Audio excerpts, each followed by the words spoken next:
नमस्कार, पुरंदर न्यूज चॅनलतर्फे आपलं सर्वांचं स्वागत आहे. छत्रपती शिवाजी महाराज की जय. आज आपल्या सर्वांचे दैवत श्री क्षेत्र वीर श्रीनाथ म्हस्कोबांच्या पवित्र अशा भूमीमध्ये जिल्हा परिषद आणि पंचायत समिती निवडणूक 2026 या निमित्त आपण शिवसेनेच्या मी असेल समीर अरविंद जाधव, तसेच बिवडी गणातील पंचायत समितीच्या उमेदवार पूजाताई मोकाशी आणि वीरगणाचे पंचायत समितीचे उमेदवार प्रवीण पाटील जगताप यांच्या प्रचार सभेनिमित्त आणि नारळ वाढवण्याच्या शुभारंभानिमित्त आपण जमलो आहोत. आपल्या सर्वांचे लाडके दैवत माननीय नामदार विजयबापू शिवतारे, तसेच त्यांच्या कन्या आपल्या सर्वांच्या मार्गदर्शक ममताताई शिवतारे, तसेच तालुका प्रमुख उमेशजी गायकवाड, तसेच आजच ज्यांचा प्रवेश होत आहे ते आमचे मित्र पिनुशेठ काकडे, त्यांच्या वहिनी माजी जिल्हा परिषद सदस्य मनीषाताई काकडे, त्याचबरोबर काका राऊत असतील, मयूरजी मुळीक असतील, विनोदभाऊ धुमाळ असतील, मानदारजी गिरमे असतील, बाळासाहेबजी चेअरमन असतील, आमचे वर्गमित्र काका राऊत असतील, माजी सरपंच सुनील शिंदे असतील, उपस्थित सर्वच मान्यवर सर्वच आलेले निष्ठावान मावळे. खऱ्या अर्थानं आज जी निवडणूक लागली आहे, ज्या घडामोडी घडल्या आहेत त्या पूर्ण तालुक्याने पाहिल्या, जिल्ह्याने पाहिल्या. ज्या अर्थानं हा वीरबिवडी गट हा शिवसेनेचा बालेकिल्ला म्हणून मानला जातो, हा बापूंचा घरचा गड आहे. त्या गडामध्ये आज एवढ्या मोठ्या घडामोडी घडल्या याची मी थोडीशी आपल्याला रूपरेषा किंवा पाठीमागचा जो इतिहास आहे तो सांगतो. 2007 पासून मी बापूंसोबत काम करतोय. 2009ला ज्यावेळेस बापू निवडून आले, त्यानंतर 2010ला आम्ही सुरुवातीला ग्रामपंचायत लढली. मी, माझे वर्गमित्र काका राऊत असेल, आम्ही सर्वांनी पॅनल टाकला. त्यावेळेस ग्रामपंचायतला बॉडी निवडून आल्यानंतर मी उपसरपंच झालो, काका राऊत सरपंच झाले. त्यानंतर 2012ला पंचायत समितीची निवडणूक लागली. त्यावेळेस ओपनला जागा होती. त्यावेळेस मी असेल, माझे मित्र मयूर मुळीक असेल आणि आमचे कैलासवासी दिलूभैया जाधव असतील, आम्ही तिघजण परीक्षेमधून इच्छुक होतो. वीरमधून असतील, मांडकेतून असून बाकी बरेच जण इच्छुक होते. त्यावेळेस बापूंनी उमेदवारी द्यायचा निर्णय माझे मित्र मयूर मुळीक यांना दिला. एक क्षणाचाही मनात कसली किंतु परंतु न ठेवता त्या क्षणापासून मयूरचं काम करायला चालू केलं. या म्हस्कोबाच्या साक्षीनं सांगतो, प्रामाणिकपणे काम केलं. परंतु थोड्याशा फरकानं आमच्या मयूरचा पराभव झाला. जर तिकीट नाकारलं म्हणजे पक्ष सोडायचा असतो का? तुमची निष्ठा काय असते? एखाद्या नेत्यावरती, एखाद्या पक्षावरती ज्यावेळेस आपण काम करत असतो तर त्या विचाराने आपण एकत्र आलेलो असतो. त्या विचाराची बांधिलकी, पक्षाची बांधिलकी आपल्याला असते. त्यानंतर 2015ला पुन्हा ग्रामपंचायतला आम्ही पॅनल निवडून आणला. त्यावेळेस मी सरपंच झालो, आमचे काका राऊत उपसरपंच झाले. आमची जोडी अशी ही कधीच तुटायची नाही. काका राऊत असेल, मी असेल, आम्ही वर्गमित्र आहे. इतिहास झाला असेल, 2 वर्गमित्र, दोन्ही वेळेस एकदा तो सरपंच मी उपसरपंच, परत दुसऱ्या बॉडीत मी सरपंच तो उपसरपंच, अशी आमची जोडी आहे. त्यामुळे आत्ता कुणाला जरी शंका जरी वाटत असतील, मला खात्री होती काका माझ्यासोबत कायम असणार आणि तो माझी धुरा पूर्ण वीरगणाची सांभाळणार, ही मला खात्री आहे. मला त्यानंतर 2017ची निवडणूक लागली. महिला पंचायत समितीचा उमेदवार आपल्या इथं आरक्षण पडलं. मी अजिबात इच्छुक नव्हतो. माझ्या घरातील अडचणी होत्या. मी सांगितलं की बाबा महिला उमेदवार मला नकोय. त्यावेळेस आमचे मित्र आणि भरत धुमाळांनी इकडनं काँग्रेसमधून तयारी केली होती. बापूंचं मला प्रेशर चालू झालं. आमचे स्वर्गीय दिलीप बाबा जिल्हा परिषद निवडणूक लढवणार होते. त्या जिल्हा परिषदच्या निवडणुकीसाठी आबांनी बापूंच्याकडे गळ घातली की मला समीरचीच उमेदवारी मला खाली पाहिजे म्हणून.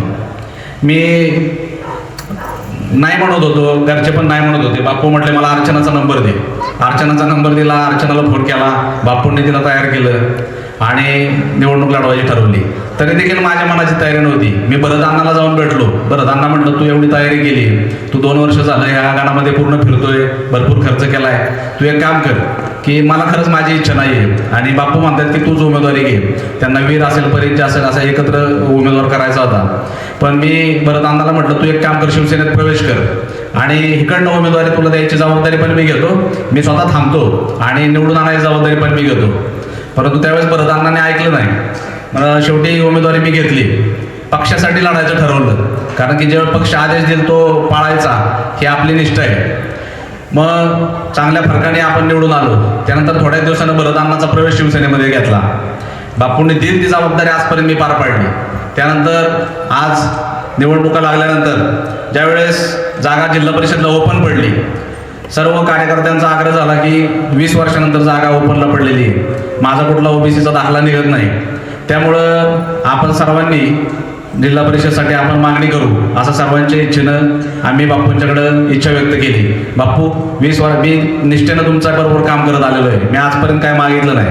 2012ला मागितले होते, तुम्ही दिले नाही, मी कुठेही गेलो नाही. 2017ला मी नको म्हणत होतो, तुम्ही दिले, मी लढलो. जी जी जबाबदारी तुम्ही सांगितली ती मी पार पाडली. आणि आत्ता मग ज्यावेळेस इच्छुक होते आमचे स्वर्गीय आबा, ते देखील इच्छुक होते, मी देखील होतो. आणि हे आत्ता जे गेलेले उमेदवार हरिभाऊ ते देखील इच्छुक होते, आमचे अजित काका होते. असे इच्छुक उमेदवारांनी आम्ही ठरवलं. मी बापूंना म्हटलं एक काम करू आपण की 4ही इच्छुक उमेदवार, पंचायत समितीचे सगळे 5-6 इच्छुक उमेदवार आपण एकत्र प्रत्येक गावागावामध्ये जाऊ आणि सर्व कार्यकर्त्यांनी एकत्र करून सांगू की बाबा काय नाही, मला आम्ही सगळे इच्छुक आहोत, जर बापू देतील तर आपला उमेदवार, धनुष्यबाण हा आपला उमेदवार असं सांगू. परंतु काही जणांना हे मान्य नव्हतं, ह्यांना चुकीचं काहीतरी करायचं होतं. बापू स्वतःच्या भाषणात सांगतील की ह्या घडामोडी कधीपासून घडत होत्या आणि कोण कोण काय काय करत होतं.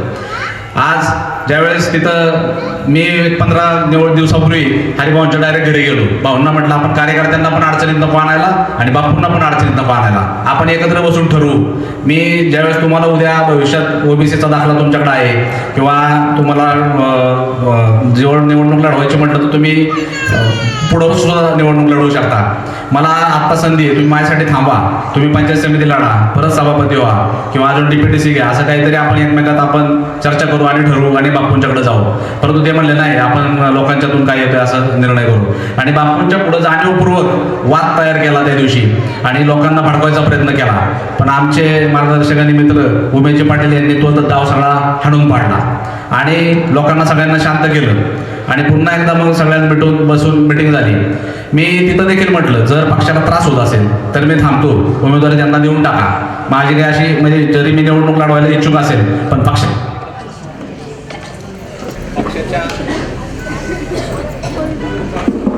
पक्षाच्या निष्ठेपेक्षा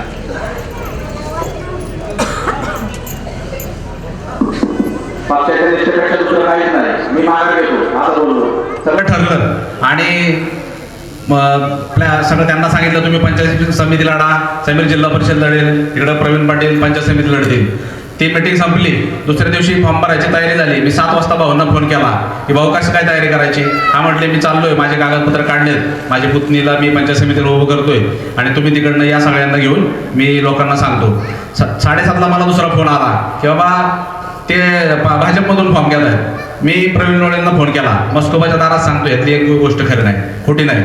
मी त्यांना म्हटलं प्रवीण एक काम कर, पक्ष फुटायला नको, पक्षासाठी मी माझे माघार घेतो, तू बापूंच्याकडे जा, बापूंच्याकडनं हे बी फॉर्म घे आणि डायरेक्ट त्यांना निघून दे.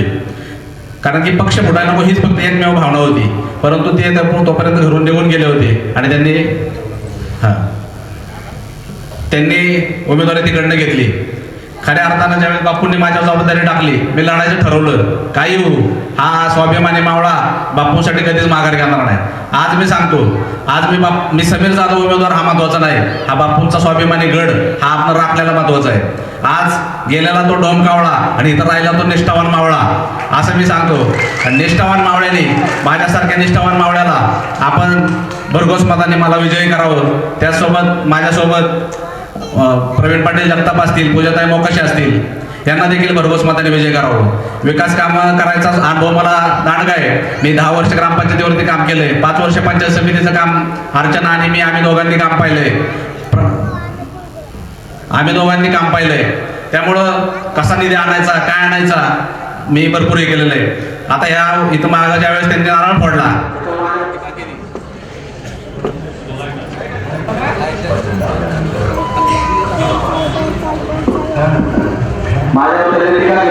की अमुक गुन्हा दाखल आहे, तमुक गुन्हा दाखल आहे. हा गुन्हा देखील 2021ला माजी आमदारांनी दबाव टाकून दाखल केला. विनयभंगाचा गुन्हा दाखल केला ते म्हणाले. आणि विनयभंगाचा दाखल करताना त्या बाई म्हणजे त्या आजी आहेत, त्यांचं वय माझ्या आईपेक्षा 2 वर्ष मोठे आहे. एवढी तरी त्यांनी काळजी घ्यायला पाहिजे होती की तुम्ही त्या वयाचा विचार करून त्यांच्यावर प्रेशर आणून गुन्हा दाखल करताना विचार करायला पाहिजे होता. म्हणजे खोटे गुन्हे दाखल करून माझ्यावर दबाव आणण्याचा प्रयत्न केला, परंतु हा निष्ठावान मावळा फुटला नाही. 5 वर्ष जरी बापू नव्हते तरी सुद्धा बापूंबरोबर बापू सोबत राहिलो. किती गुन्हे दाखल करायचा प्रयत्न केला, किती व्यवसायात अडचणी आणायचा प्रयत्न केला, तरी मी कुठेही गेलेलो नाही. बापूंबरोबर राहिलं, मरेपर्यंत बापूंबरोबर राहील हे मी आपल्या सर्वांना ग्वाही देतो. निष्ठेमध्ये कधीही तडजोड करणार नाही, कधीही आपल्या सर्व स्वाभिमानी कार्यकर्त्यांचा अवमान होईल किंवा त्यांच्या स्वाभिमानाला कधी धक्का पोचेल असं कधी वागणार नाही, एवढी मी आपल्या सर्वांना ग्वाही देतो. आणि आज मी पुन्हा एकदा विनंती करतो, ही लढाई माझी नाही, ही लढाई बापूंची आहे, ही लढाई स्वाभिमानी मावळ्यांची आहे. हे आपण सर्वांनी हातात घ्यावी. समीर जाधव इथं महत्वाचा नाही, इथं बापू महत्वाचे आहेत, बापूंचा स्वाभिमान महत्वाचा आहे. आपण सर्वांनी एकत्र यावं आणि येणाऱ्या निवडणुकीमध्ये धनुष्यबाण चिन्हावरती जास्तीत जास्त मतदान करून आम्हा तिन्ही उमेदवारांना भरघोस मतदान निवडून द्यावे अशी मी आपणा सर्वांना विनंती करतो आणि श्रीनाथ मस्कोबा चरणी प्रार्थना करतो आणि थांबतो.